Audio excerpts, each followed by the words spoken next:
أما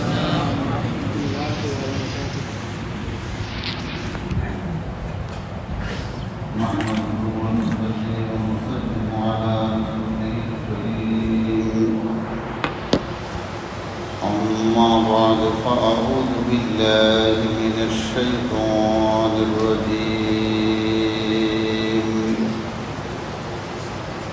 بسم الله الرحمن الرحيم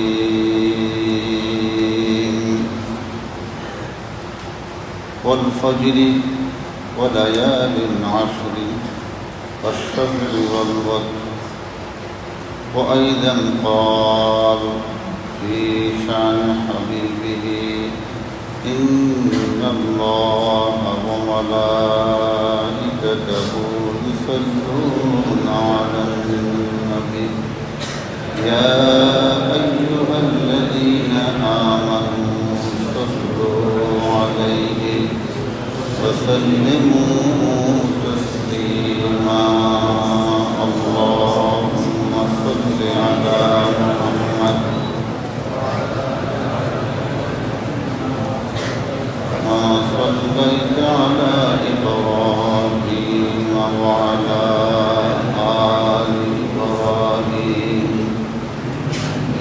إنك حميد مجيد اللهم بارك على محمد وعلى آل محمد كما باركت على إبراهيم وعلى آل إبراهيم إنك حميد مجيد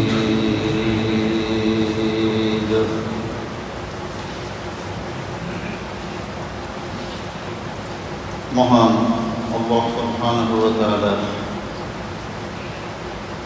অসংখ্য অগণিত শুকরিয়া যে আল্লাহ সুবহানাহু ওয়া তাআলা আমাদেরকে মাহে জিলকাদার শেষ জুমাতে তার ঘরে আসার, বসার, সালাতুল জুমা আদায়ের জন্য তৌফিক দানের আল্লাহ যে আমাদেরকে অপূর্ব সুযোগ দিয়েছেন সে মহান আল্লাহর দরবারে শুকরিয়া আদায় করছি আলহামদুলিল্লাহ।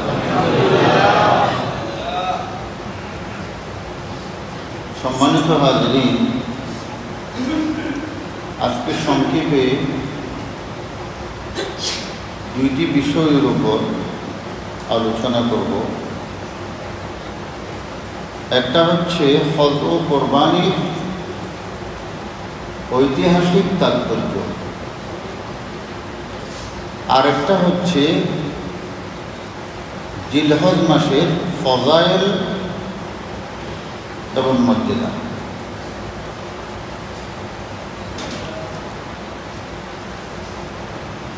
সামনে যে কোরবানির চাঁদ উদয় হবে, এই মাসকে বলা হয় জিলহজ। এই জিলহজ্জের 10টি দিন আল্লাহর নিকট খুবই মর্যাদাবান, খুবই গুরুত্বপূর্ণ এবং ফজিলতপূর্ণ। এই থেকে 10-12 বছর পূর্বে আমাদের দেশের মানুষেরা এই 10 দিনের আমল সম্পর্কে খুবই কম জানত, কিন্তু কোরআন ও হাদিস আপনি দেখলে আশ্চর্য হয়ে যাবেন। আল্লাহর নিকট এই 10 দিনের চেয়ে মূল্যবান আর কোনো দিন নেই। কোরআন কারীমে আল্লাহ যে কোনো ইবাদতের এবং যে কোনো বস্তু সম্মান, ফজিলত, মর্যাদা বোঝানোর জন্য কসম করে, কিন্তু আল্লাহ যদি একবারেই কসম করে তাহলে যথেষ্ট সেই জিনিসের মূল্য বোঝানোর জন্য। কোরআন কারীমে একটা সূরা আছে সূরাতুল ফজর। বলুন তো কি? ফজর তো বুঝছেন, ফজর মানে ভোরবেলা। আল্লাহ পাক এই সূরাতে 5টি কসম করেছেন। বল ফজরি, আল্লাহ বলে ফজরের কসম, ভোরের কসম। আল্লাহ আবার ভোর দিয়ে কোরআন কারীমে 5টি কসম করেছেন।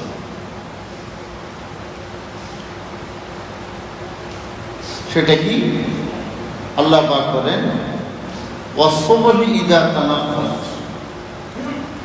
আল্লাহ বলে ওই ভোরবেলার কসম যে ভোর নিঃশ্বাস ফেলে। ওয়াসসুবহি ইযা আসফার। আল্লাহ বলে ওই ভোরের কসম যে ভোরের পরে আবার দিন আসে। এইভাবে ভোরেরও 5টি কসম করেছে। যা ওদিকে যাচ্ছি না, ওয়াল ফজরি, আল্লাহ বলে ফজরের কসম। ওয়া লায়ালিন আশরি, 10টি রাতের কসম। কোন 10 রাত? আমি আল্লাহ যে ভোরের কসম করছি সেই ভোর থেকে 10 রাত।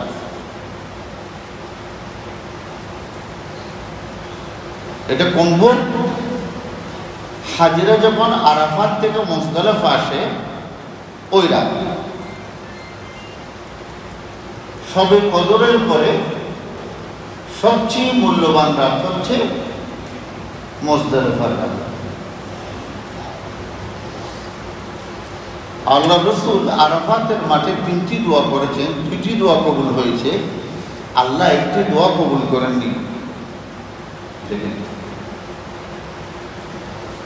কিন্তু মুজদালিফার রাতে আল্লাহ রাসূল আল্লাহর কাছে আরো বেশি কান্নাকাটি করলেন। আল্লাহ সেই দোয়াটি মুজদালিফার রাতে কবুল করলেন। কেউ যদি বলে যে দোয়া আরাফাতে কবুল হয়নি সেই দোয়া মুজদালিফায় কবুল হয়েছে, তাহলে বুঝা যায় আরাফাত থেকে মুজদালিফার মর্যাদা বেশি। নাউযুবিল্লাহি মিন যালিক। এইভাবেই আপনাদেরকে অনেক আলেমরা বিকৃত করে কথা বোঝায়।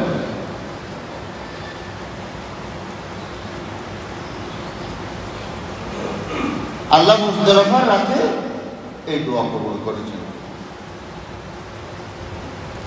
সেই জন্য শবে কদরের রাতের পর মুজদালিফার রাতের মর্যাদা আল্লাহর নিকট সবচেয়ে বেশি। এবং মুজদালিফা যে রাতে হবে তার আগের দিন যে দিন, এই দিনের চেয়ে শ্রেষ্ঠ দিন আল্লাহর নিকট আর নাই। এটাকে বলা হয় আরাফার দিন, আল হজ্জ আরাফা। এই জন্য আরাফার রাতের পরবর্তী কোরবানির যে রাতটা, আল্লাহ বলে এই রাতেই হচ্ছে আমার নিকট মূল্যবান। এবং এই রাতের আগে যে রাতগুলি যাবে, জিলহজ মাসের 1 তারিখ থেকে, আল্লাহ বলে এই 10টি রাতের কসম। ওয়াশফি ওয়াল ওয়াতরি, আল্লাহ বলে জোড়া দিন এবং জোড়া রাত, অথবা বেজোড় দিন বেজোড় রাত। আল্লাহ কথাটা আমরা যেরকম একটা টাকা এপি ওই পি, আল্লাহ কিভাবে বুঝাচ্ছেন? ফজরের কসম, 10 রাতের কসম, দিনের কসম, রাতের কসম, জোড়ের কসম, বেজোড়ের কসম।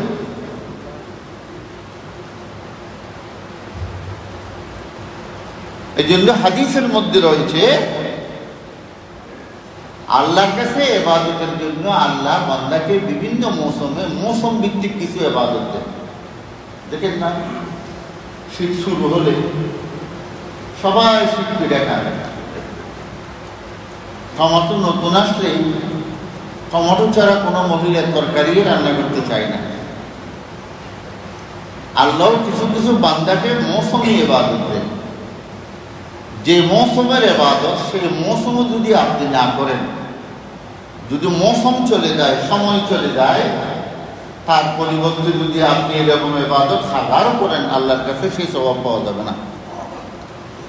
আপনি 9 তারিখে আরাফাতের মাঠে গিয়ে পা রাখলে যে হজ হবে, 10 তারিখ যদি আরাফাতের মাঠে গিয়ে আপনি সকাল 6টা থেকে সন্ধ্যে 6টা পর্যন্ত আরাফাতের মাটির সাথে আপনার শরীর গড়াগড়ি করেন, আল্লাহ বলে 1 সেকেন্ডের জন্য কোনো সওয়াব হবে না। তাহলে আল্লাহ রাসূল সাল্লাল্লাহু আলাইহি ওয়াসাল্লাম বলেছেন, তোমরা এই 10 দিনের কর্মসূচি দিয়েছে আল্লাহ পাক, সেই জন্য ভোরের খুবই মর্যাদা। আল্লাহ রাসূল বলেন, আমার যে উম্মত ভোরবেলায় কাজ করবে, ব্যবসা বাণিজ্য করবে, লেখাপড়া করবে, আমি তাদের জন্য আল্লাহর কাছে দোয়া করেছি, আল্লাহুম্মা বারিক লি উম্মতি ফি বুকুরিহা। মুসলিম শরীফের হাদিস, আল্লাহ আমার যে উম্মত ভোরবেলায় কাজ করবে, লেখাপড়া করবে, তাকে বরকত দান করুন। আসলে সকালবেলার কাজে, সকালবেলার যেই সময় পাওয়া যায়, বিকেলে আর সেই সময় পাওয়া যায় না। সেই জন্য আপনি যখন মাদ্রাসায় পড়বেন, প্রথম যে কিতাবটা আপনার হাতে আসবে, এটাকে বলে উর্দু কা নয়া কায়দা। এখন ওখানে ওই কিতাবের রাইটার মুসান্নিফ লিখক কিতাবের লাস্ট পৃষ্ঠায় 3 লাইন কবিতা তিনি লিখেছেন, খুব সুন্দর। ওটো ওটো সুবহ লড়কো মুঁহ হাত ধোলো, नमाज अपनी पढ़कर खुदा को बुला लो। उठो सुबह लड़को मुँह हाथ धो लो, सलात अपनी पढ़कर रब को बुला लो।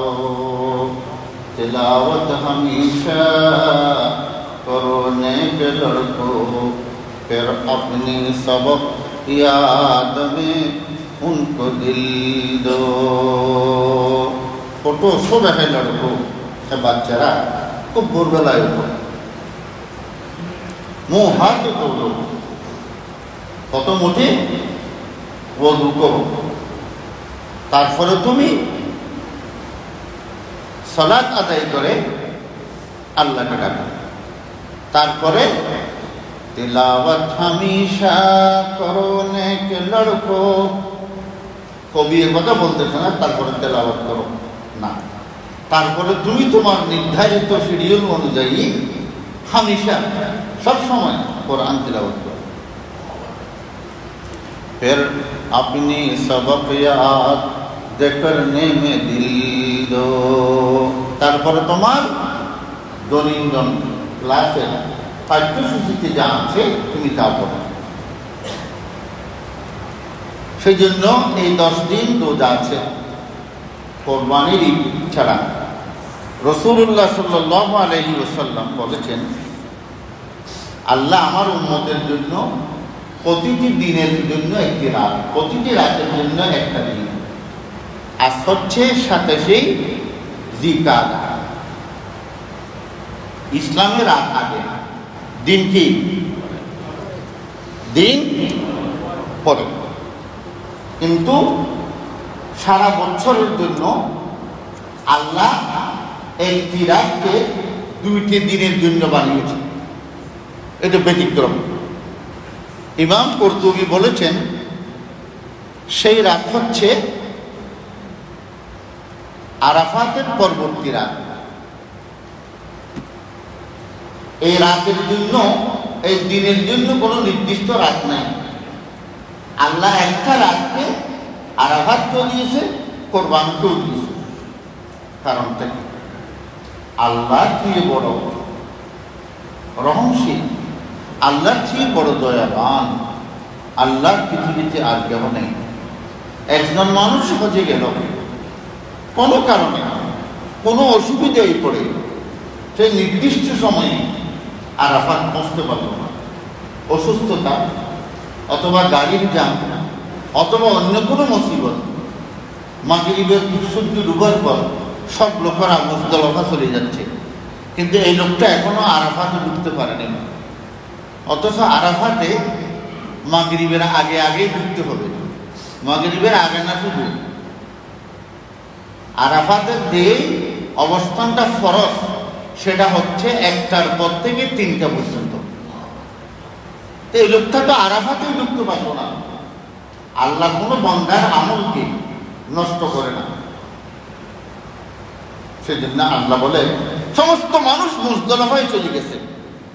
কোনো মুসিবতের কারণে কোনো মানুষ এত টাকা পয়সা খরচ করে, ছেলে মেয়ে বিবি দেশ ত্যাগ করে আমার জন্য হেরামের কাপড় পরে পাগল হয়ে এসেছে, এই বান্দাটার আমল যদি বরবাদ হয়ে যায় তার জীবন তো নষ্ট হয়ে যাবে। আল্লাহ বলে সব মানুষ মুজদালিফায় গিয়ে আরামের সহিত সালাত আদায় করে মাগরিব পেশা ঘুম যাচ্ছে, এমন সময়ে তুমি যদি আরাফাতে পৌঁছতে পারো ফজরের আজানের আগে আগে, আমি আল্লাহ তোমাকে হজ দিয়ে দেব।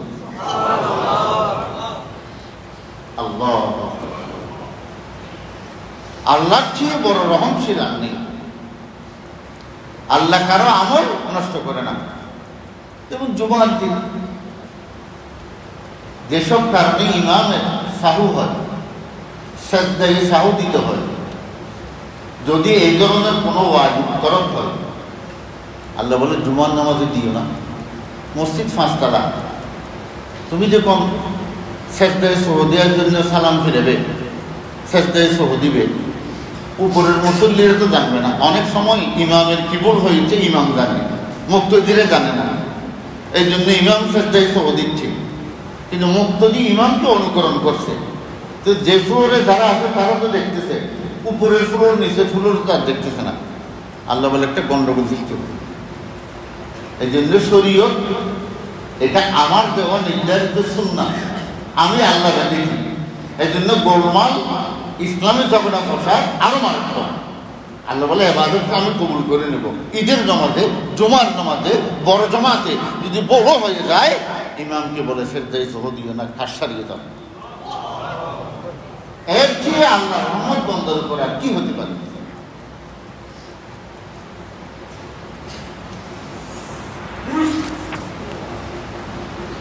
قال رسول الله صلى الله عليه وسلم ما من أيام أحب إلى الله أن يعبد فيها من هذه الأيام। আল্লাহ রাসূল বলেন সহিহ হাদিসের মধ্যে এমন 10 দিন আছে যে 10 দিনের ইবাদত করা আল্লাহর কাছে এমন প্রিয় যা অন্যান্য সারা বছরের দিনের চেয়ে বেশি মর্যাদাবান।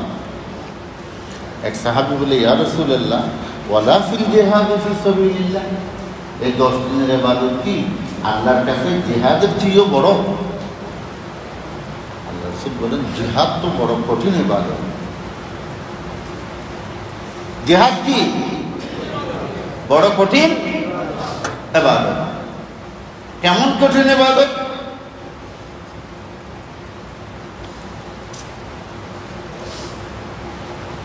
মানুষ যখন নিজের জানের উপর আসে তখন নিজের জানকে বাঁচানোর জন্য মানুষ নিঃসন্তানকে মনের খুশিতে আগুনে ঝাঁপ মারে। আমি বাঁচি না, যার অনেক প্রমাণ আছে। যখন সুনামি হয়েছিল ইন্দোনেশিয়াতে, এক মহিলা তার 2 যমজ সন্তান, সে দেখতেছে পানি যখন গলা পর্যন্ত চলে আসছে, কোনো রকমে একজনকে বাঁচাতে পারবে, 2জনকে বাঁচাতে গেলে তিনিও মারা যাবে। তখন একটি সন্তানকে এভাবে তিনি নিক্ষেপ করে দিল।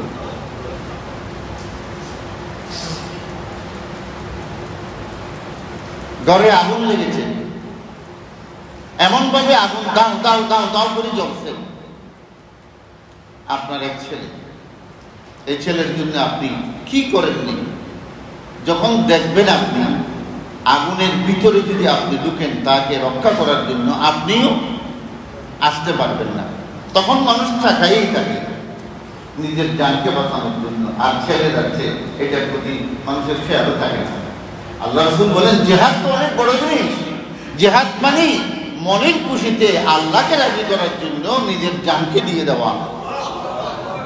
এটাই জিহাদ।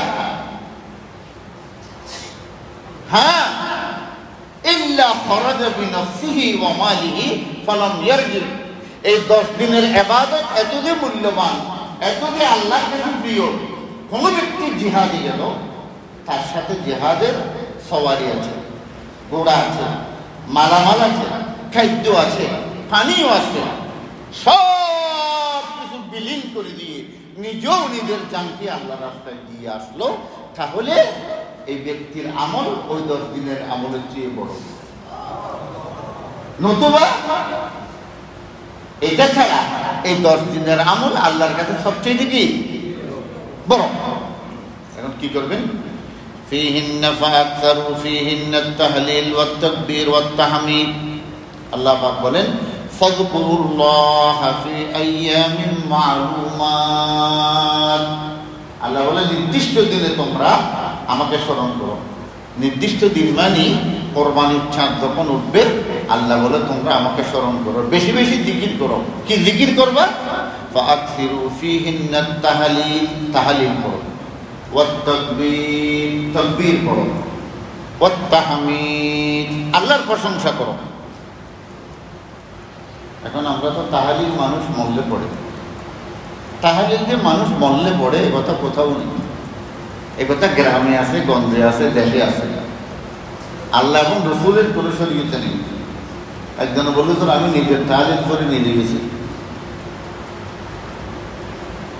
তাহলিল শব্দের অর্থ হচ্ছে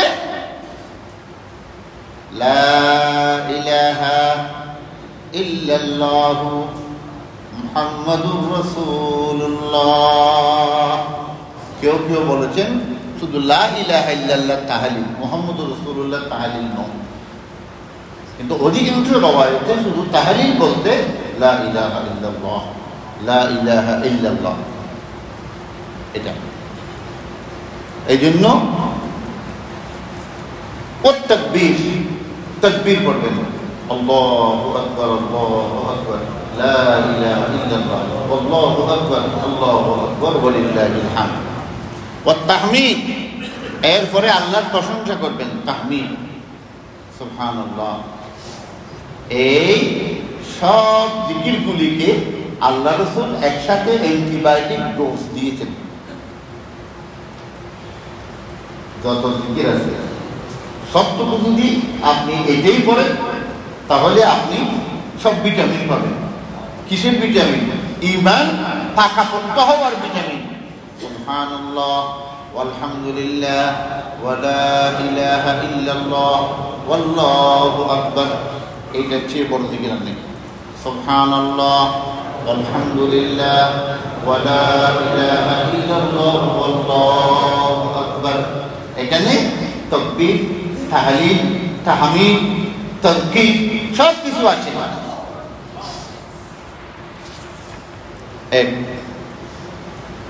আর ওদিকে যাচ্ছি না, কারণটা কি? এই 10 দিনের এত মূল্য কেন হলো? এই 10 দিনের ইবাদতের এত দাম কেন? আল্লাহ বলে তার একটা কারণ আছে।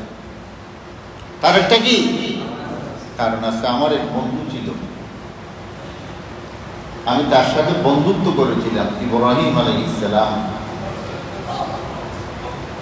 আমি আমার বন্ধু বন্ধু কিনে না বন্ধু, এটা প্রমাণ করার জন্য আমি তাকে একটা বড় পরীক্ষা দিয়েছি।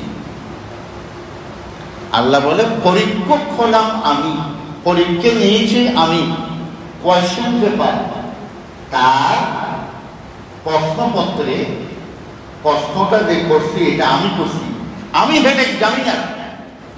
ইন্না হাযা লাহুল বালাউল মুবিন। আল্লাহ বলে আমি তাকে মস্ত বড় মারাত্মক এক বড় মুসিবতে ফেলে দিয়েছি। এটা কে বলতেছে? যেমন তেমন কথা না, যেমন তেমন কথা না। পরীক্ষা কি? আল্লাহ ইব্রাহিম আলাইহিস সালামকে 10টি বড় বড় পরীক্ষা করেছেন। কয়টি? বিসমিল্লাহির রহমানির রহিম। ওয়া ইয ইবতালা ইব্রাহিম রাব্বুহু বিকালিমাতিন ফাআতাম্মাহুম قال إني جاعلك للناس إماما قال ومن ذريتي قال لا ينال أهد الظالمين الله পাক বলেন وإذ ابتلى إبراهيم ربه بكلمات فأتمهن আমি আমার ইব্রাহিমকে কিছু শব্দ দ্বারায় কিছু কর্ম দ্বারায় পরীক্ষা করেছি আল্লাহ বলে আমি যত পরীক্ষাই করেছি সব পরীক্ষায় তিনি পরিপূর্ণ আনসার করেছেন।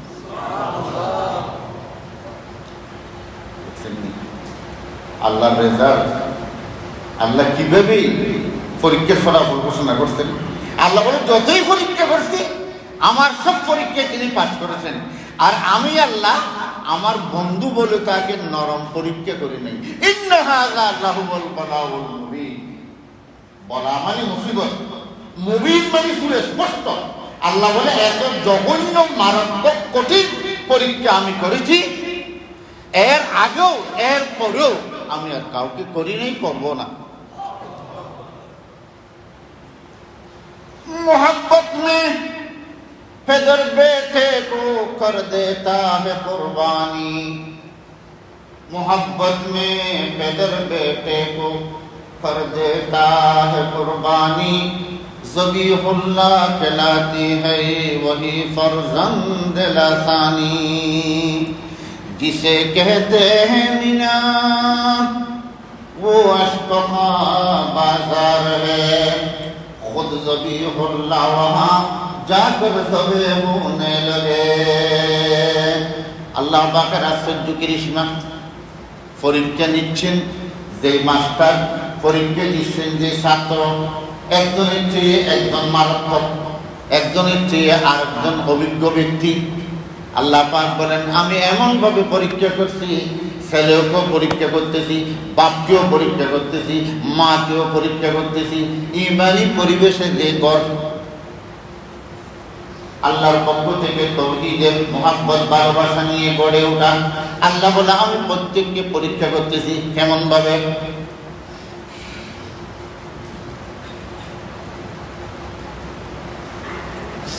আল্লাহ পাক রব্বুল আলামিন কোরআনুল কারীমে বলেন কি, ইয়া বুনাইয়া ইন্নী আরা ফিল মানামি আন্নী আযবাহুকা ফানজুর মাযা তারা। ইব্রাহিম আলাইহিস সালাম নিজের সন্তানকে ডেকে বললেন ইয়া বুনাইয়া, ও আমার কলিজার টুকরা সন্তান। ইবনে তাজবীজ গ্রামের প্রতিটি জায়গায় এভাবে আসে মানুষ। আরবি ভাষাটায় এটা হচ্ছে একটা মহব্বতের ফাগলামি কথা। ছেলে যদি নিজের বাপ ছেলেকে বেশি ভালোবাসলে আর ফলাইয়া, এই কথাটা পরিপূর্ণ আরবি হচ্ছে ইয়া বোনাইয়া, ইয়া বোনাইয়া। আর আমাদের মসজিদের সম্মানিত সেক্রেটারি সাহেব আমাদের চেয়ে 500 কিলোমিটার দক্ষিণে বাড়ি, শিববাড়ির ওদিকে বলো অতুন্নে, বলুন তো কি অতুন্নে, এটা ভালোবাসার শব্দ। অফলাইয়া ইয়া বুনাইয়া ইন্নী আরা ফিল মানামি আন্নী আযবাহুকা ফানজুর মাযা তারা। قال يا أبت افعل ما تؤمر ستجدني إن شاء الله من الصابرين। বাপ বলতেছে হে আমার পুত্র পাগলা,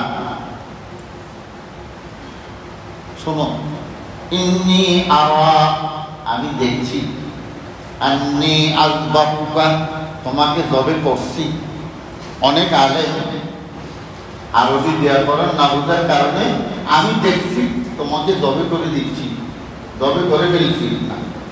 তার মানে এই স্বপ্ন এখনো দেখা শেষ নয়। ইব্রাহিম আলাইহিস সালাম প্রথম স্বপ্ন দেখছিলেন 8 তারিখ রাতে, তারপরে দেখছিলেন 9 তারিখ রাতে, তারপরে দেখছিলেন 10 তারিখ রাতে ছেলেকে বলতেছে আরা মানে বর্তমান, এখনো দেখছি, এখনো আমার চোখের উপর ভাসতেছে কি আন্নি আযবাহুকা, আমি যেন তোমাকে জবে করছি, জবে করতেছি না, জবে করছি। ফানজুর মাযা তারা, এই ব্যাপারে তোমার মতামত কি? আচ্ছা, আল্লাহ যদি ইব্রাহিম আলাইহিস সালামকে বলে থাকে তোমার ছেলেকে জবে করে দাও, তাহলে ছেলের কাছ থেকে মতামত নেওয়ার প্রয়োজন কি? 6-7 বছরের ছেলে, এখানে প্রয়োজন আছে। নিজের জন্যও পরীক্ষা, সন্তানের জন্যও পরীক্ষা, কারণ আল্লাহ তো নবীর রক্তের মাধ্যমে এটাকে নবী বানাবে। নবীর মুখ দিয়ে শিশুকালে কি বের হয়, আল্লাহ বলে আমি এটাই চাইব। ইয়াকুব আলাইহিস সালামের 10 সন্তান, কয় সন্তান? 10 সন্তান। একদিন তিনি তার ছেলে সন্তান সবাইকে বসালো, এগুলো কুয়াতে ফেলার আগে। ইয়াকুব আলাইহিস সালাম জানতেন না তার ছেলেদের মধ্যে কে পয়গম্বর হবে, কিন্তু আল্লাহর কাছে দোয়া করতেন। কিন্তু ওই দিনই তিনি জানতে পারলেন, একটা প্রশ্নের উত্তর যখন ইউসুফ আলাইহিস সালাম দিল, তখন তিনি বুঝতে পারলেন নবী ব্যতীত এই ধরনের প্রশ্নের উত্তর কেউ দিতে পারে না। এটা তো ভিন্ন দিকে চলে যাচ্ছি, সংক্ষেপে বলি। বাবা, আল্লাহর কাছে দোয়া করবো আল্লাহ যেন আমার বংশে আরেকজন নবী দেয়। তাই বলো তো দুনিয়াতে সবচেয়ে দূরে কি? এক ছেলে বলে আমেরিকা দূরে, এক ছেলে বলে কানাডা দূরে, এক ছেলে বলে বার্মা দূরে। ইউসুফ আলাইহিস সালাম সবার ছোট, তারা 2 ভাই।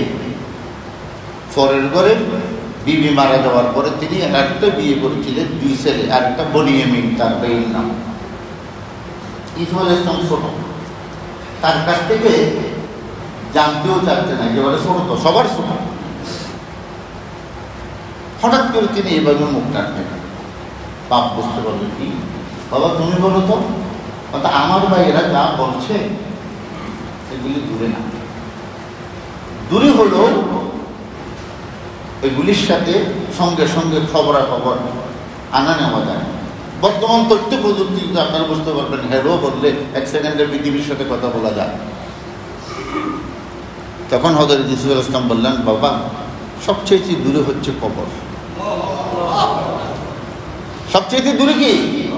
কবর।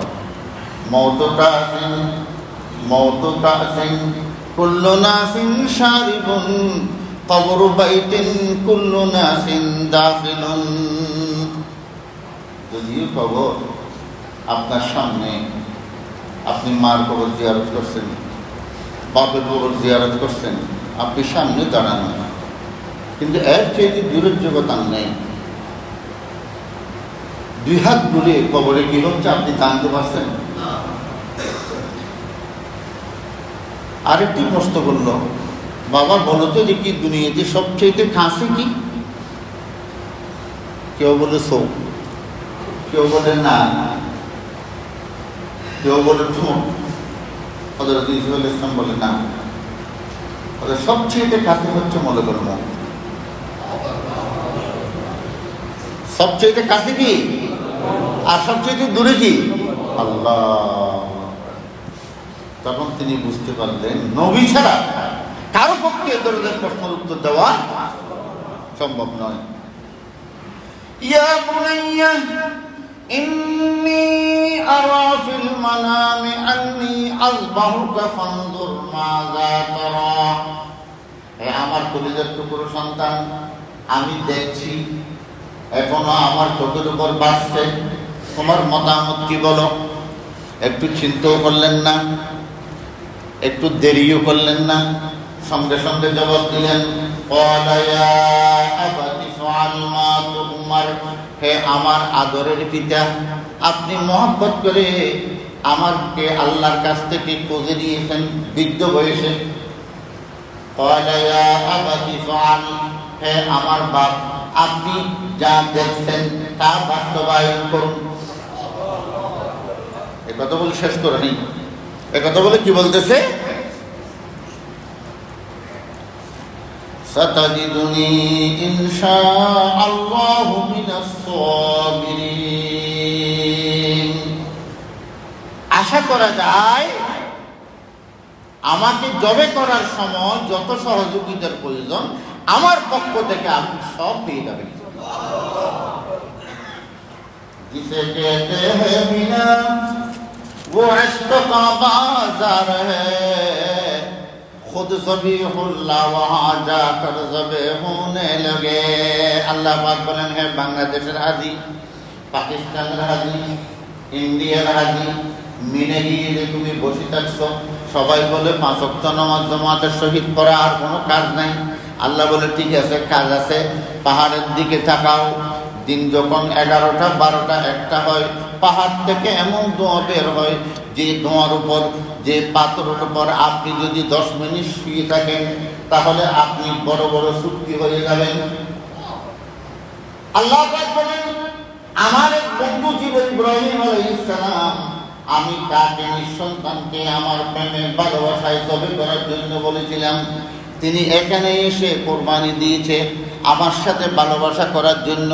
আল্লাহ পাক বলেন, এই তাবুতে বসে বসে চিন্তা করো, আমি তোমাকে 4 সন্তান দিয়েছি, তোমাকে 5 সন্তান দিয়েছি, তোমাকে 3 সন্তান দিয়েছি আমার মহব্বতে ভালোবাসার জন্য। যদি আমি ডাক দিই জিহাদের কারণে, ইসলামের কারণে, ঈমানের কারণে, তুমি তোমার সন্তানকে আমার রাস্তায় দিতে পারবে কিনা? মিনায় বসে বসে এটাই হচ্ছে ফজর শিক্ষা লাভ অর্জন করা। इसे कहते हैं मियां वो इश्क का बाजार है, खुद ज़बीहुल्लाह वहाँ जाकर ज़बे होने लगे। আল্লাহ বলে মিনাতে জন্য আসতো। মিনা হচ্ছে আল্লাহর প্রেম ভালোবাসার ব্যাটারি, এখান থেকে ছাঁচ না। আর মিনা মোনা, মনি, মনি মানে বীর্য, মোনা মানে ভালোবাসা, মিনা মানে ভালোবাসার স্থান। বীর্য থেকে মানুষ হয়। আল্লাহ বলে হজ শুরু হয় মিনা থেকে। যদি হজকে আমার জন্য তুমি মান হজ্জা লিল্লাহ আমার জন্য করতে চাও, তাহলে তোমার বীর্য ঠিক রাখো। সেটা কি? মিলে থেকে ভালোবাসার তুমি সবক শিক্ষা গ্রহণ করো। আল্লাহ, আমিও তোমার বন্ধুর মতো একই জায়গায় এসেছি, যখন ডাক করবে তোমার জন্য আমার ছেলে সন্তান আমি উৎসর্গ করব। আল্লাহু আকবার বলা সহজ। দ্বীনের জন্য, ইসলামের জন্য মাদ্রাসা একটা বেশি নিয়েছেন। সবাই তো সিরিয়াসের মধ্যে দিয়ে দিই, মাদ্রাসায় পড়লে বাদ পাবে না, মাদ্রাসায় পড়লে ভবিষ্যতে ফিউচার বেশি ভালো হবে না। আল্লাহকে কি মহব্বত করলাম। আফসোস লম্বা করছে না এই কোরবানি। আল্লাহ পাক রব্বুল আলামিন ইব্রাহিম আলাইহিস সালাম এই বৃদ্ধকালে আল্লাহর কাছে সন্তান চেয়েছেন। জাকারিয়া আলাইহিস সালাম মরিয়ম আলাইহিস সালামকে যখন বাইতুল মুকাদ্দাসের একটি কক্ষে রেখে আসতেন, বাইতুল মুকাদ্দাসে তৎকালীন যে ছেলেদের মা বাপ নাই তারা লালন পালন হওয়ার জন্য একটা কক্ষ ছিল। হাদিসে আছে আল্লাহ রাসূল বলেছেন, তোমরা মসজিদের পাশে ছেলে সন্তান পালার কক্ষ করো। যে ছেলে সন্তান পালার, মসজিদ তো শুধু মসজিদ না, মসজিদ একটা কমপ্লেক্স। এখানে পাঠাগার থাকবে, এখানে মাদ্রাসা থাকবে, এখানে কোরআন শিক্ষার ব্যবস্থা থাকবে, এখানে যারা বৃদ্ধ মানুষ কোরআন জানে না তাদেরও ব্যবস্থা থাকবে। এখন যেগুলি মডেল মসজিদ করছে সরকারের বিরুদ্ধে আছে, কিন্তু সবচেয়ে বড় মসজিদ কি সেখানে বন ঠোঁট এগুলি বসার জায়গা আছে। বড় মুসিবত। হযরত জাকারিয়া আলাইহিস সালাম মাঝে মধ্যে মরিয়মের রুমুডুকি দেখতেন। কিরি বেমৌসুমি ফল, যেই ফল মৌসুমের মধ্যে থাকে না। আমের দিন নয়, মরিয়ম আম খাচ্ছে। কাঁঠালের দিন নয়, কাঁঠাল খাচ্ছে। হযরত জাকারিয়া আলাইহিস সালাম আশ্চর্য করি তাকে জিজ্ঞেস করতেন, ইয়া মরিয়ম আন্নী লাকি হাযা, হে মরিয়ম এগুলি কোত্থেকে পেয়েছ? এই ফ্রুটস, বেমৌসুমি ফ্রুটস কোত্থেকে তুমি পেলা? ক্বালাত হুয়া মিন ইনদিল্লাহ, আমার আল্লাহ আমার জন্য পাঠিয়েছে। কে পাঠিয়েছে? হযরত জাকারিয়া আলাইহিস সালাম। এই অবস্থা দেখার পর তার হৃদয়ের মধ্যে কি আসলো? জৌলান। জৌলান বলা হয় পানি যেরকম হল হল হল হল হল হল যায়, তার হৃদয়ের মধ্যে আল্লাহর ভালোবাসা, মহাব্বতের প্রেমের কান্নাকাটি শুরু হয়ে গেল। আল্লাহ মৌসুম নাই, এমন সময় যদি তুমি বেমৌসুমে মৌসুম ভিত্তিক, মৌসুম ছাড়া ফল ফ্রুট দিতে পারো। আমার মৌসুম চলে গেছে, আমি বৃদ্ধ হয়ে গেছি, আমার মধ্যে যৌবন ক্ষমতা নাই, বাচ্চা হওয়ার জন্য উপযুক্ততা নাই, কিন্তু তুমি তো আল্লাহ তোমার কাছে আছে, আমি তোমার কাছে একটা সন্তান চাচ্ছি। রব্বি হাবলি মিনাস সালিহিন, আল্লাহ রে আমাকে একটা সন্তান দান করো। একটা কথা বলি, কোরআনুল কারীমে যত জায়গায় সমস্ত নবীরা আল্লাহর কাছে সন্তান চেয়েছেন, সেখানে একটা শর্ত দিয়েছেন। হযরত ইব্রাহিম আলাইহিস সালাম কি? আল্লাহ আল্লাহ আল্লাহ আল্লাহ যুররিয়াতান তাইয়্যিবাতান রব্বি হাবলি মিনাস সালিহিন। প্রত্যেক নবীর ভাষা ছিল এরকম, আল্লাহ আমাদেরকে নেককার সন্তান দান করো। আমরা ছেলেও তোমার কাছে চাচ্ছি না, মেয়েও চাচ্ছি না, তোমার ইচ্ছা মেয়ে দিলে মেয়ে দাও, ছেলে দিলে ছেলে দাও, কিন্তু আমার পক্ষ থেকে একটা দাবি, নেককার সন্তান দাও। কি দাও? নেককার সন্তান দাও। আল্লাহ ইব্রাহিম আলাইহিস সালামকে সুসংবাদ দিচ্ছে, ফাবাশশারনাহু বিগুলামিন হালিম। আল্লাহ বলে তোমাকে একজন নম্র ভদ্র ছেলে দেব। যত লিকুইড জিনিস আছে হালিমের মতো লিকুইড আর নেই, এই জন্য হালিমের নামকরণ কেন করছে? আমি চিন্তা করতেছি যে হালিমের নাম দিয়েছে কোরআন শরীফের এই শব্দটা বুঝেই হালিম বলছে। হালিম শব্দের মানে নম্র ভদ্র। হালিম নম্র ভদ্র না? রমজানে দেখাচ্ছেন 20-40 রকমের আইটেম একসাথে বলি। আল্লাহ বলে ইব্রাহিম তোমার দোয়া কবুল হয়েছে। ফাবাশশারনাহু বিগুলামিন হালিম, আমি তোমাকে এক যুবক সন্তান দান করব, নম্র ভদ্র। যে ছেলেকে জবে করার জন্য ডান হলে ডান হবে, বাম হলে বাম হবে, চিত হলে চিত হবে। আল্লাহ বলে যেমন করে তেমন হবে। ফালাম্মা আসলামা ওয়া তাল্লাহু লিল জাবিন, আল্লাহ পাক বলেন ছেলে বাপ দুজন এক পরামর্শ করে জবে করার জন্য যাচ্ছেন। ইব্রাহিম আলাইহিস সালাম বাপের হাতে হাত দিয়েছেন। ফালাম্মা বালাগা মা'আহুস সা'য়া, আল্লাহ বলে এমন সময় তাকে পরীক্ষা করলাম, সন্তান যখন বাপের ছোটখাটো কাজ হাতে নেওয়ার উপযুক্ততা হলো। সন্তানকে কখন মানুষ বেশি ভালোবাসে? 2-3টা কারণ আছে। একটা হচ্ছে সন্তান যদি একটু 5-6 বছর হয়, বাবার সাথে একটু বাজারে যায়, 1 কেজি 2 কেজি কোনো জিনিস দিলে এগুলি বাড়িতে নিয়ে যায়। বুড়া পাইকা সাহারা, বৃদ্ধকালে সহযোগিতা, তখন ভালোবাসা বেড়ে যায়। আল্লাহ এমন সময় যখন ইব্রাহিম আলাইহিস সালাম সন্তানকে নিয়ে আসতো, আল্লাহ তখনই পরীক্ষা করতেছে। আল্লাহ বলল কখন করলাম? ফালাম্মা বালাগা, ইসমাইল যখন ওই বয়সে পৌঁছে গেল, মা'আহুস সা'য়া, বাপের কিছু কাজ সেই করার জন্য হাতে নিলে, হাতে নেওয়ার উপযুক্ত হলো। আল্লাহ আল্লাহ আল্লাহ। ফালাম্মা আসলামা ওয়া তাল্লাহু লিল জাবিন, আল্লাহ পাক বলেন তারা যখন মেনে নিল, পাহাড়ি এমন এলাকায় চলে গেল, এদিকেও উছল এদিকেও উছল, মাঝখানে নিচে ওয়াতাল্লাহু লিল জাবিন ফালাম্মা আসলামা, আল্লাহ বলে তারা কোনজন মুসলমান হলো। ওমা, ইব্রাহিম আলাইহিস সালাম আর ইসমাঈল কি আগে মুসলমান ছিলেন না? কেন মুসলমান শব্দের মানে হচ্ছে মেনে নেওয়া। বলেন তো কি মুসলমান শব্দের আরবি অর্থের বাংলা অর্থ হচ্ছে মেনে নেওয়া। কি মেনে নেওয়া? আল্লাহ এবং রাসূল আসমান থেকে আমাদের জন্য যা পাঠিয়েছেন মেনে নেওয়া। আল্লাহ বলে ইব্রাহিম আর ইসমাঈল কি আসলামা, মুসলমান হলেন, অর্থাৎ মেনে নিল। বাপ বলতেছে তবে করব, ছেলে বলতেছে আপনাকে সহযোগিতা করব।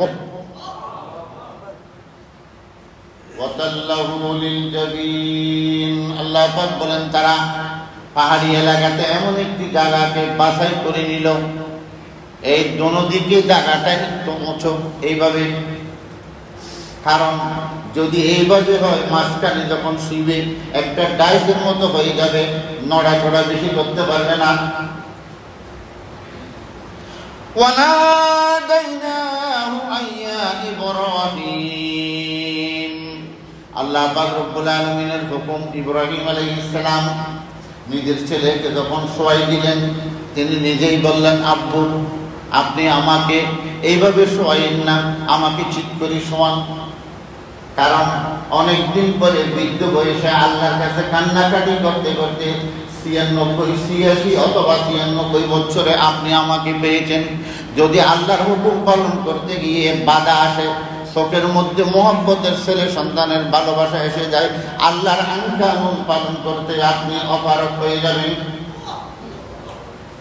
নিজেই চিত হয়ে গেল। তাফসীরে কুরতুবীতে আজকেও আমি দেখছি তার গর্দানায় কিছু পশম ছিল। ইব্রাহিম আলাইহিস সালাম যখন ছুরি তার গর্দানের উপরে এরকম মারে, আল্লাহর কুদরতে ছুরি বলে উল্টে যায়, অর্থাৎ যেদিকে দাঁড়ানো হয় সেদিকে উল্টে যায়। তিনি এমন জোর দিয়ে ছুরি চালাচ্ছেন, উল্টো দিকে হলেও ধার নাই, কিন্তু তারপরেও কিছু কেশ কাটা যাচ্ছে। তিনি এমন ভাবে জোরে দিচ্ছেন, লোহার আঘাত তো চামড়া ছেড়ে যাচ্ছে, সামনের দিকে দিতে চামড়া ছেড়ে যায়, আবার তরবারি ওর সামনের দিকে টানতে খোদার কুদরতে অটোমেটিক আবার সিলের মতো লেগে যায়। কুদরতের কাছে কি ব্যাপার? আল্লাহ বলে ফেরেশতাদেরকে দুনিয়ার মধ্যে তো কিয়ামতের আগে আরেক কিয়ামত হয়ে যাচ্ছে, কিয়ামত বরপায় কিয়ামত, যাও এই তরবারির তলে একটা কি দিয়ে দাও। আল্লাহ পাক ইব্রাহিম আলাইহিস সালামকে সালাম দিচ্ছেন। আল্লাহ বলে সালাম, শান্তিতে থাকো ইব্রাহিম, তোমার মতো পরীক্ষা কারো থেকে নিও নাই, নেবো না, কিন্তু সব পরীক্ষা তুমি পাশ করে ফেলছো। আল্লাহ পাক বলেন কিয়ামত পর্যন্তর জন্য আমি এই পরীক্ষা রেখে দিয়েছি। তো কোরবানি কোনো গোশত খাওয়ার নাম নয়। কোরবানি লা ইয়ানালাল্লাহু লুহুমুহা ওয়ালা দিমাউহা ওয়ালাকিন ইয়ানালুহুত তাকওয়া। আরবের লোকেরা কোরবানি করে, উট জবে করে, গরু জবে করে, দুব্বা জবে করে, তার আগেকে তোয়াফের মাটির মধ্যে গোশত নিয়ে দপ্পর দপ্পর এসে ফেলে দিত, আর রক্তগুলি খায় কাবার এই দেওয়ালের মধ্যে, গিলাফের মধ্যে মাটি দিত, মনে করতো সওয়াব। আল্লাহ পাক বলেন লা ইয়ানালাল্লাহু লুহুমুহা ওয়ালা দিমাউহা ওয়ালাকিন ইয়ানালুহুত তাকওয়া। আল্লাহ পাক বলেন বান্দারে তুমি যে কুরবান করছো, তোমার কুরবানির গোশত, তোমার কুরবানির রক্ত আমি আল্লাহর কাছে আসে না। আমি আল্লাহ চাচ্ছি তোমার হৃদয়ের মধ্যে কি আছে, কি জন্য তুমি গরু জবে করতেছো। এখন তো গরু নিয়ে প্রদর্শনী, বিশেষ করে শহরে আছে, গরু একটা সপ্তাহ আগে কিনি, বিভিন্ন রকমের ঝুনঝুনি, বিভিন্ন রকমের গলার মধ্যে সুন্দর সুন্দর ফুল দিয়ে এলাকায় ঘুরায়। আর কোরবানের একটা নিয়ম হচ্ছে মানুষের গরু একটা আনার সময় কত টাকা নেই, এই কত টাকা নেই। আহা আফসোস, আল্লাহ রাসূল সাল্লাল্লাহু আলাইহি ওয়াসাল্লাম বলেছেন তোমরা এমনভাবে কোরবানের হাটে যাবা, বেশিক্ষণ দেরি করবো না, যে গরুটা পছন্দ হয় চট করে নিয়ে আসবা, এটা দেরি করার জিনিস নয়। সৌদি আরবে কোরবান এদের ছেলেরও দেখে নেই, নির্দিষ্ট জায়গায় যেখানে গরু জবে করে সেখানে তাড়াতাড়ি অল্প গোস্ত দুধের কিনে নিয়ে, আমাদের ফেকার কিতাবে আছে পুস্তকে 3 বার পড়া। ফেকার কিতাব তো আল্লাহ রসুল লেখে নেই, আমাদের মতো আলমরা লেখছে। তো এবার 3 বার করো, একবার খাও, একবার আত্মীয় স্বজনদেরকে দাও, আর একবার ফকিরদেরকে দাও। আমি বলি কোনো একজন গরিব মানুষ কোরবানি ওয়াজিব হয়েছে, 60,000 থাকলে তার উপর যাকাত খরচ, তার উপর কোরবানি ওয়াজিব, সে একবার কোরবানি করলো, কারোর সাথে মিলে 8,000 টাকা দিয়ে একবার গোস্ত পেলো 12 দিন, তার ছেলে মেয়ে 8-10 জন। আল্লাহ বলে এক টুকরোও কাউকে দিবি না, তোর ছেলে মেয়ে নিয়ে খা। কেউ বড় দেবো বললো 2টা বড় লোক, ফ্রিতে আছে 5টা, সব ফ্রিতে ঢুকাচ্ছে। আল্লাহ বলে তোর দরকার তো অতগুলি নেই, 1 মণ 20 কেজি 40 কেজি রেখে আর সব ফ্রি দিয়ে দেবে। এটাই হচ্ছে বাংলা, এটাই হচ্ছে বাংলা। এখন তো আল্লাহ আরেক দরদ চলে আসছে। ইউটিউবে দেখলাম 2-4 দিন ধরে, গত বছর থেকে শুরু হয়েছে, আগে ছিল না, ফাল্লায় তুলে ওজন দিয়ে মাপা। এবার কোরবানি নয়, এবার বরবানি। কেউ যদি এভাবে গরু কিনে কোরবানি দেয়, আমি বলবো না কোরবানি হবে না, কিন্তু কোরবানির রোহে মকসদ যেটা, এটা মোটেই হবে না। আপনি তো নিজ থেকেই ছাড়ছেন লাভবান হবেন কিনা, এই জন্য ডেইরি গরম থেকে গোস্ত নিয়ে মাপবেন, মাপার পরে 40% 35% বাদ দিয়ে তারপরে খাতা কলমে হিসেব করবেন গোস্তের দাম কত পড়তেছে। আমার এক বন্ধু আমাকে গতটা ফোন করলো, খুব ভালো মানুষ, ইসলামী মাইন্ডের মানুষ, হয়তো ধর আমি একটা নিছি, আপনার জন্য একটা বকুন দিব নাকি, হয়তো 360 টাকা করে, অর্থাৎ পুরো গরু ওজন দিয়ে 360 টাকা। এরপরে হাতুড়ি সব কিছু বাদ দিয়ে চামড়া তামড়া যা আসে, তারপরে হিসেব করে দেখতেছে হয়তো 530 টাকা পড়ছে। যে এইভাবে কোরবানি করে, এটা কোরবানি খাতা কলমের হিসেবে দেয়, এই কোরবানি আসতে পারে না। এই কোরবানি দিয়ে ইব্রাহিম আলাইহিস সালামের মতো আল্লাহর বন্ধু হয়ে যাবে, এই কোরবানি দিয়ে আল্লাহর ভালোবাসা পাওয়া যাবে না। কোরবানি হচ্ছে আল্লাহর মেহমান। কি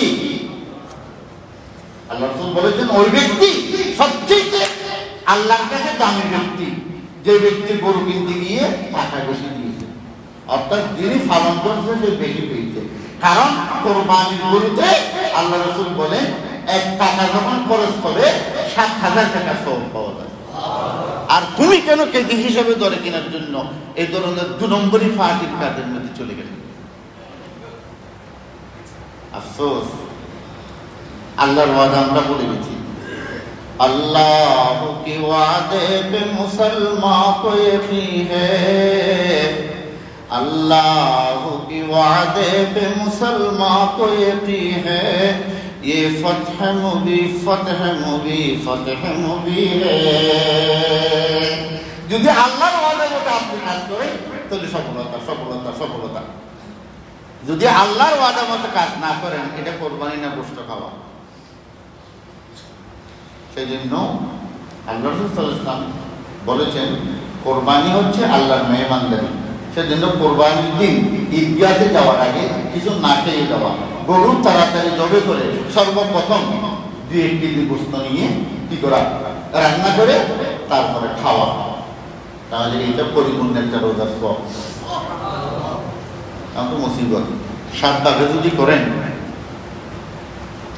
তাহলে মুসিবত হয়ে যাবে। এমনি 7 ভাগে কোরবানি, এটা হচ্ছে একটু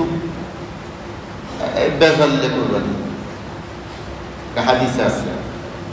কারণ হাদিসের আরবি ইবারত নিয়ে মুহাদ্দিসিনে কেরাম ইখতিলাফ করেছে, কি 7 জন না 7 পরিবার। কিন্তু এক গরুতে 7 কোরবানি হবে, তাতে কোনো সন্দেহ নেই।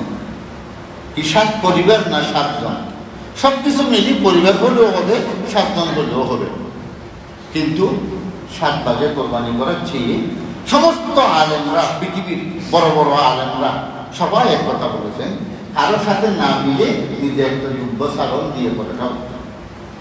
কারণটা কি? 7 ভাগে কোরবানি করলেন, বাসার মধ্যে গোস্ত নিলেন, ফরমায়া হতে সংসার বাড়ি এটা তো হলিদের কেন দেখানো যায়, এসব নিয়ে দেখালা আর থাকলো। 7 ভাগে কোরবানি করলেন, একজনে বলতেছে, কিরে ভাই তুই তো গরিব, তুই কেন কোরবানি করবি? তাদের মেয়ে একটা বিয়ে দিলাম না, এখন তাদের বাড়িতে বুঝতে পারাতে হবে না? আসলে তার উপর কোরবানি ওয়াজিব নয়। এই জন্য দেখছি যে গজব মুসিবত দেওয়া করতে আপনার মেয়ে ঘরও পড়া দিবে রে। এখন ওর নিয়ে যদি ঠিক না থাকে, আপনার কোরবানি তো ফটো, আপনার কোরবানি কি হলো? কুশ। এই জন্য কোরবানি যাদের সাথে আপনি বাগে করবেন তাদেরকে নিয়ে বসতে হবে।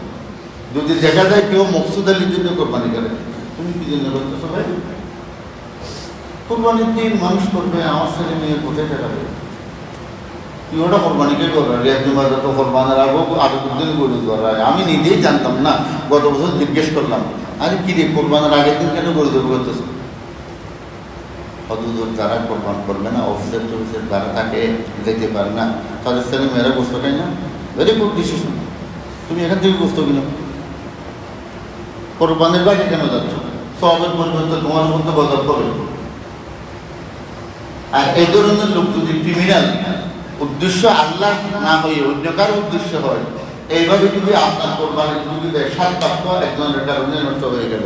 এর চাইতে নিজে একটা পরিপূর্ণ ছাগল দিয়ে কোরবানি করা কি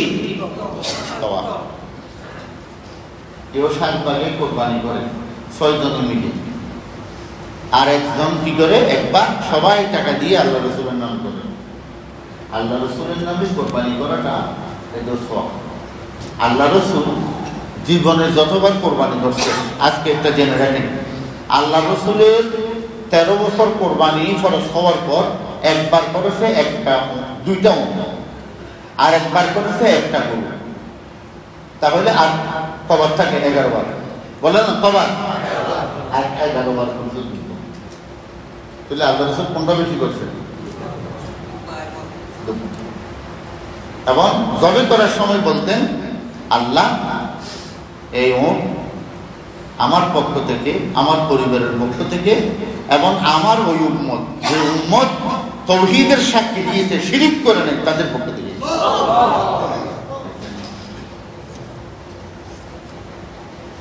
যারা মুওয়াহহিদ, আল্লাহর উপর বিশ্বাস রাখে, তার জন্য আল্লাহ রাসূল কোরবানি করছেন।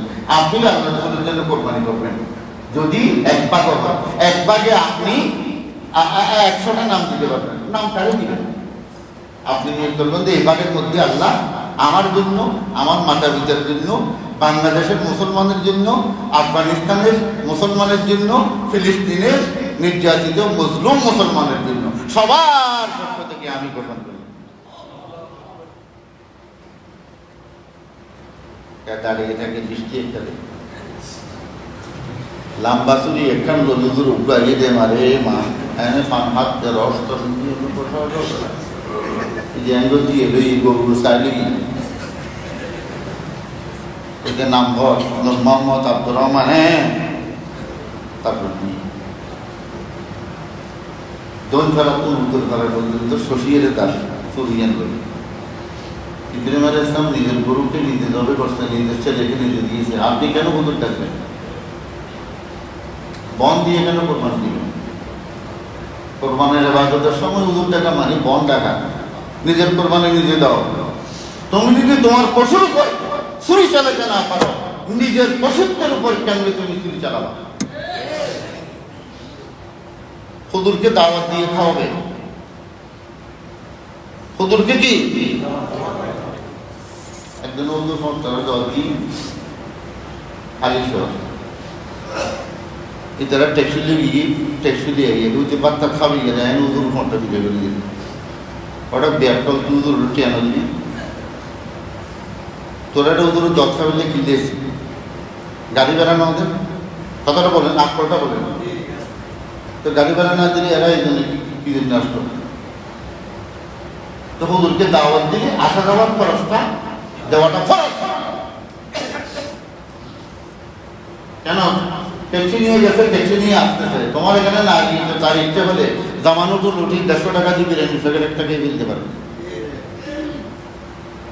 হুজুরকে এমনি টাকা দেওয়ার নীতিমেলা আমরা করতে পারিনি। বাসকা দিলে গৌরের মতো হাড়ে গেলে তারপর হুজুর উঠিয়ে দিন দিন এন ওই দুই ভাড়া করো আর বাবর লাগিয়েছি আমিও দিতাম নটিয়ে সব। একজন আলেম মারা গেছেন, নাম বলবো না, বুজুর্গ মানুষ ছিলেন। তো ফুলবুকের ইজুর সাহেব রবি স্বামী বসা, তো ইজুর সাহেব বলতেছে হয়তো একটা দোয়া করবেন, হয়তো বা দোয়া হয় না যাবে না, তোমার সামনে দিন নতুন 500 টিকে বান্ধবী করে দিবে দিও না, তো অনেক আইনি দেবি নিয়ে কথা তো ভালো। এই জন্য আলেম ওলামাদেরকে টাকা দেওয়া শিখবেন। আমাকে দিবেন না, আমাকে দিলে গুণ হবে, আমার আসেন ছাড়া যাদের নেই দিবেন। একটা হুজুর আজকে বেদাত কি কারণে করে, শিরিক কি কারণে করতেছে, এরা যে দাওয়াত করতেছে এগুলো এরা নিজেও জানে, কোন হাদিস আছে। তাহলে আপনি তাকে সহযোগিতা করা মানে সমাজ থেকে বেদাত উড়ানোর জন্য, শিরিক উড়ানোর জন্য সহযোগিতা করা। এই জন্য হুজুরদেরকে দেখলে, আলেম ওলামা দেখলে আমি হুজুর অন্য মানুষের গরম তরে দেখলে দিন দিন ধরতে গেলাম খাবে আমি করি, আমি আমরা সত্য মাসে মাসে 2000 আর বাপ মারা গিয়ে আর বাপের কবর হিসাবে সব যাবে গরু 50টা জবে করতে হবে না, আল্লাহর কসম বাপের কবরে প্রতিদিন হিসাবে সব যাবে। এই কাজগুলি করেন। আল্লাহ আমাদেরকে হক কথা বুঝার, হক কথা চলার তৌফিক দিন। আমিন। ওয়া আখিরু দাওয়ানা আলহামদুলিল্লাহি রাব্বিল আলামিন।